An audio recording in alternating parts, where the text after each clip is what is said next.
Assalamualaikum warahmatullahi wabarakatuh. Berjumpa lagi dengan saya Dewi Arumsari, NIM 72111419033, Rombel Akuntansi B 2019. Kali ini saya akan menjelaskan materi Sistem Informasi Manajemen bab 8 mengenai informasi dalam praktik. Materi yang pertama adalah informasi sebagai salah satu faktor penting penentu keberhasilan. Pada tahun 1961, Donald Daniel dan McKinsey & Company memperkenalkan istilah Critical Success Factor atau CCF atau disebut sebagai faktor penentu keberhasilan. Jika perusahaan menjalankan CCF, maka mereka akan memutuskan perhatian pada pengidentifikasian CCF dan kemudian memonitor sampai seberapa jauh mereka mencapainya. Perusahaan yang melaksanakan strategi CCF mengakui bahwa informasi merupakan suatu sumber daya yang berharga, serta sistem informasi yang baik merupakan salah satu dari CCF. Berikutnya, sistem pemrosesan transaksi. Istilah pemrosesan transaksi digunakan untuk menjelaskan sistem informasi yang mengumpulkan data, yang menguraikan aktivitas perusahaan, mengubah data menjadi informasi, dan menyediakan informasi bagi pengguna. Istilah sistem pemrosesan data elektronik atau EDP dan sistem informasi akuntansi juga dipergunakan, namun kurang populer. Sistem pemrosesan transaksi memiliki tanggung jawab untuk memberikan informasi kepada setiap unsur lingkungan selain pesaing. Kemudian, tinjauan sistem. Unsur-unsur lingkungan dari sistem distribusi meliputi pelanggan, pemasok, ruang persediaan bahan baku, dan manajemen. Adapun istilah-istilahnya adalah yang pertama pesanan penjual atau sales order, yaitu pesanan yang diterima perusahaan dari pelanggannya, dan yang kedua adalah pesanan pembelian atau purchase order, yaitu pesanan yang ditempatkan oleh perusahaan kepada pemasoknya. Subsistem utama dari sistem distribusi. Sistem distribusi terdiri dari 3 proses utama, yakni yang pertama, memenuhi pesanan pelanggan. Pemrosesan pesanan melibatkan suatu sistem entry pesanan, sistem persediaan, sistem penagihan, dan sistem piutang dagang. Yang kedua, memesan persediaan pengganti pemasok. Sistem pengganti persediaan terdiri atas sistem pembelian, sistem penerimaan, dan sistem utang dagang. Dan yang ketiga adalah memelihara buku besar. Sistem buku besar terdiri atas 2 subsistem utama, yaitu memperbarui sistem buku besar dan sistem pembuatan laporan manajemen.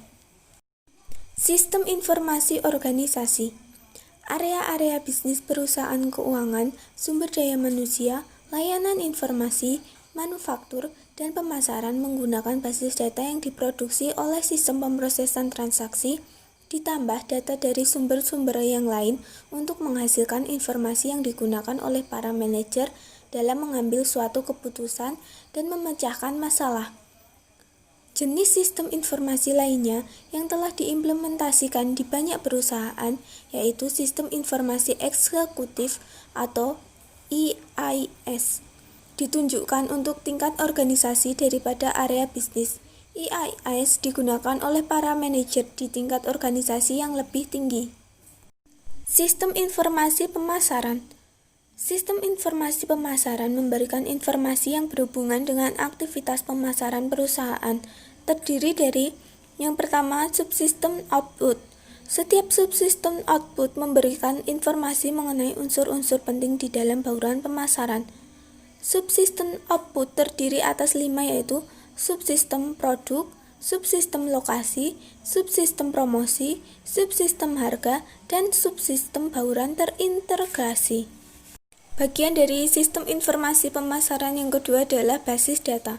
Basis data merupakan data yang digunakan oleh subsistem output yang berasal dari basis data. Basis data dipopulasikan dengan data yang berasal dari 3 subsistem output. Yang ketiga adalah subsistem input.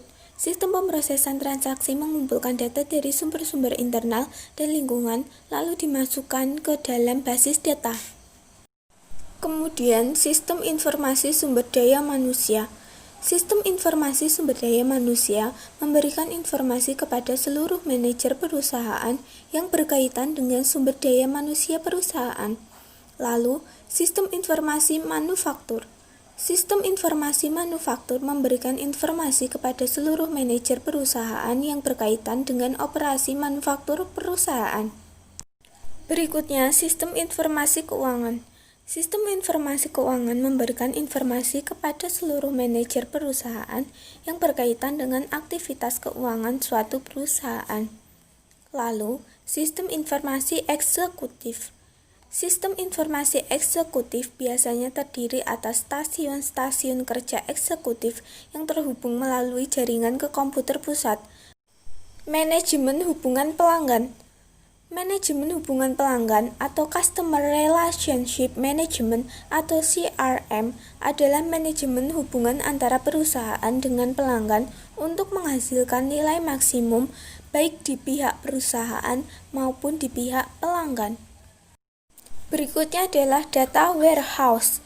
Data warehouse merupakan akumulasi data terdahulu baik sebagai data utama maupun data backup. Karakteristik data warehouse yaitu yang pertama, kapasitas penyimpanan sangat besar. Yang kedua, data diakumulasikan dengan menambahkan catatan-catatan baru. Yang ketiga, data dapat diambil dengan mudah. Yang keempat, data sepenuhnya digunakan untuk mengambil keputusan dan tidak digunakan dalam operasi perusahaan sehari-hari. Sistem data warehousing. Data warehouse adalah bagian utama dari data warehousing data ke dalam gudang, mengubah isinya menjadi informasi tersebut kepada para pengguna.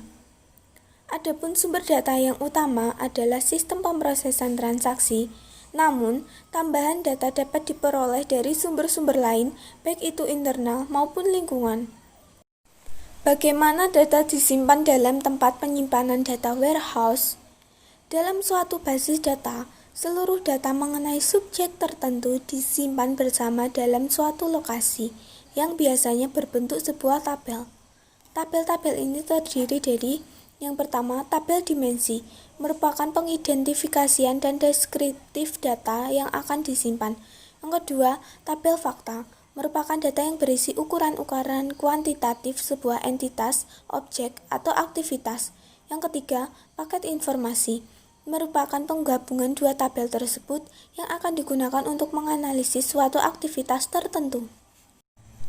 Penyampaian informasi. Unsur terakhir dalam sistem data warehousing adalah sistem penyampaian informasi, yang terdiri dari proses-proses. Yang pertama, drill down, yaitu proses navigasi ke bawah melalui tingkatan-tingkatan rincian. Yang kedua, roll up, yaitu proses navigasi ke atas yang memungkinkan pengguna memulai dengan tampilan terkunci yang kemudian meringkasnya menjadi tingkat ringkasan yang lebih tinggi. Yang ketiga, drill across, yaitu dengan cepat bergerak antara hierarki. Yang keempat adalah drill through, yaitu berangkat dari tingkat ringkasan ke tingkat terendah data yang terinci. OLAP, segala jenis peranti lunak khusus yang telah dikembangkan untuk data warehouse yang dapat digunakan untuk menarik data dari tempat penyimpanan data dan mengubahnya menjadi informasi disebut OLAP. OLAP memungkinkan pengguna dapat berkomunikasi dengan data warehouse melalui antarmuka web dan dengan cepat memperoleh informasi dalam berbagai jenis format termasuk grafik. Kemudian OLAP terdapat dua pendekatan yaitu rollup dan mollup. Perbedaan antara rollup dan mollup. Yang pertama, rollup. Rollup memiliki data terperinci, dilakukan analisis terlebih dahulu untuk mendapatkan ringkasan, kemudian analisisnya hanya terbatas pada sejumlah dimensi. Sedangkan mollup telah dilakukan proses peringkasan terlebih dahulu dan dibagi menjadi berbagai dimensi. Stasiun kerja pengguna mollup memasukkan basis data multidimensional yang telah didownload. Data mining. Data mining adalah proses menemukan hubungan dalam data yang tidak diketahui oleh pengguna. Terdapat dua cara dasar dalam melakukan data mining, yaitu yang pertama, verifikasi hipotesis atau hypothesis verification. Yang kedua, penemuan pengetahuan atau knowledge discovery. Demikian pemaparan materi bab 8 dari saya. Kurang lebihnya saya mohon maaf. Terima kasih. Wassalamualaikum warahmatullahi wabarakatuh.